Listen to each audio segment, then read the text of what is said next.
president. We have to stop all this nonsensical giving kudos to failures. We, my country people, Nollywood actor Kenneth Okonkwo is here with Mr. Olokpasa. Stick around to the end because in this video you are going to find out intelligent speaking from Nollywood actor Kenneth Okonkwo.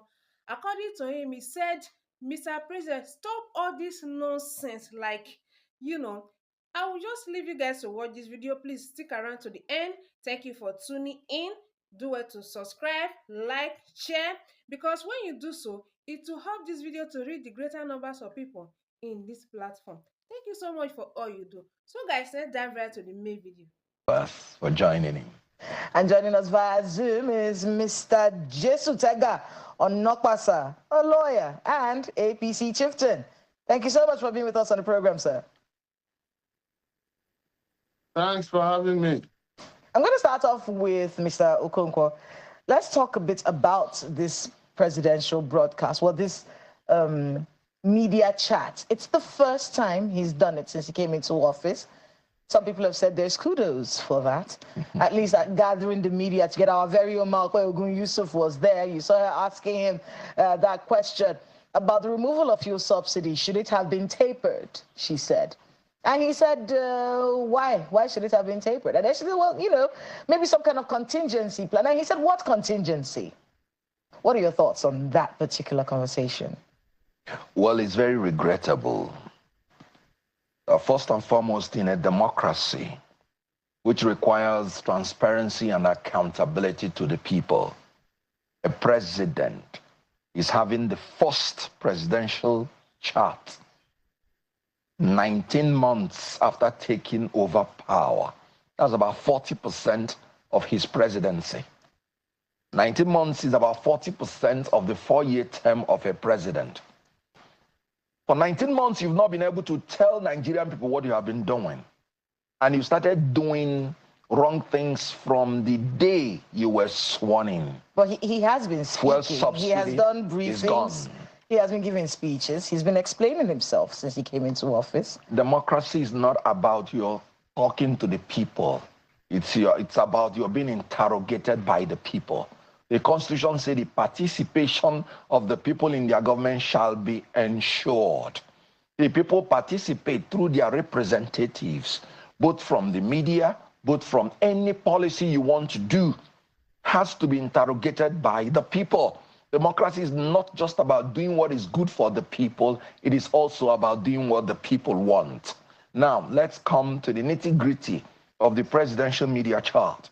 There were about 4 major branches of what he said. Talked about the stampede, talked about cost of governance, talked about corruption, talked about the tax reform bill. These are about the major areas.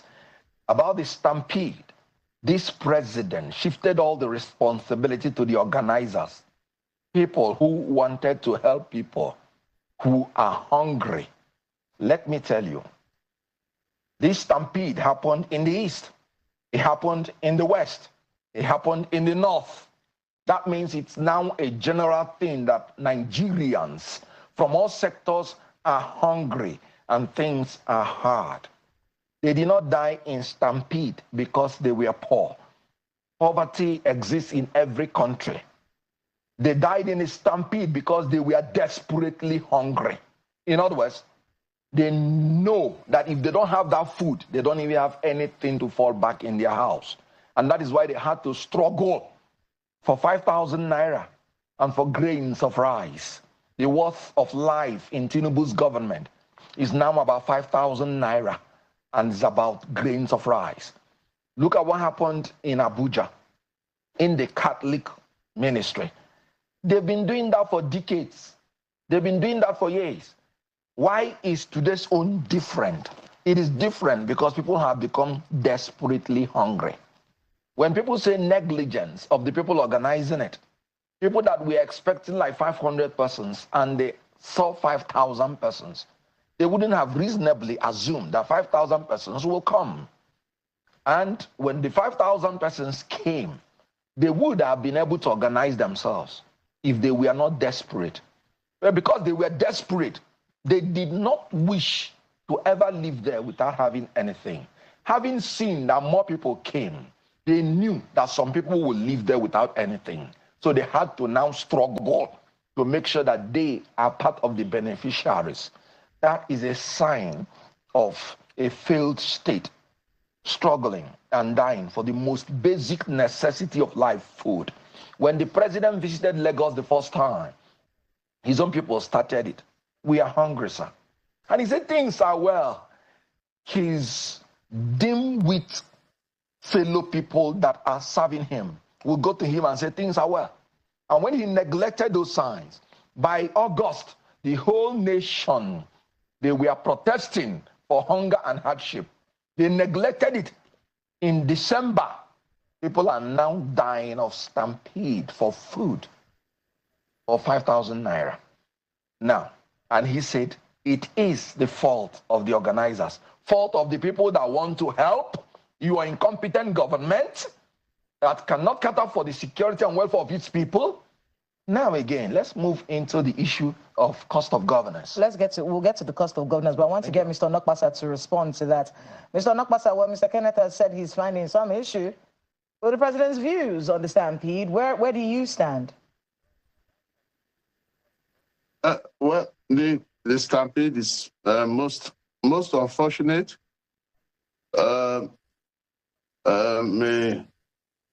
May the lives that were lost, may their souls rest in peace.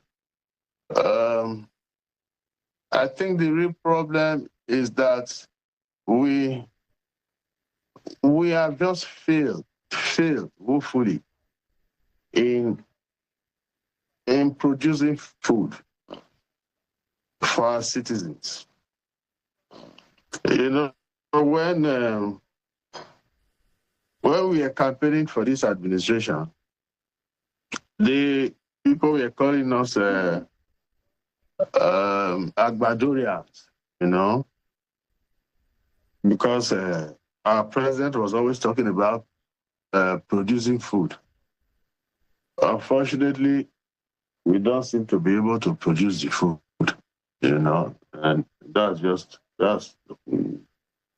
you just have to accept that's our fault, you know. The good thing about agriculture is that you can plant a crop today and harvest in 3 months, in 6 months, in 1 year, you know, and try to convince our president just to concentrate on food production. Even if we cannot reduce the price of oil or whatever else, let our people have food to eat. Let our citizens have food to eat. You know, Kenneth is trying to be overly political about the matter. That's just who my dear brother Kenneth Okonkwo is. May their souls rest in peace. You know, and it's a shame that we have allowed prices to skyrocket, especially of food, you know, of food. Let people just have food to eat. That's my take on it. I mean, that's a very interesting dynamic. I mean, an admission, because you are a chieftain of the All Progressives Congress, that is an admission of failure, you know, and one that I think you're standing by. No. Because what you said in the beginning of this conversation was, we have failed. What, did I hear it wrongly? He said, we have failed to provide food for our people, and that is just it. That was what you said. So are you admitting that as a party in governance, when it comes to food production for the Nigerian people, has the party failed? Yes. No. Because we did not concentrate on providing food for our citizens. Because we do not.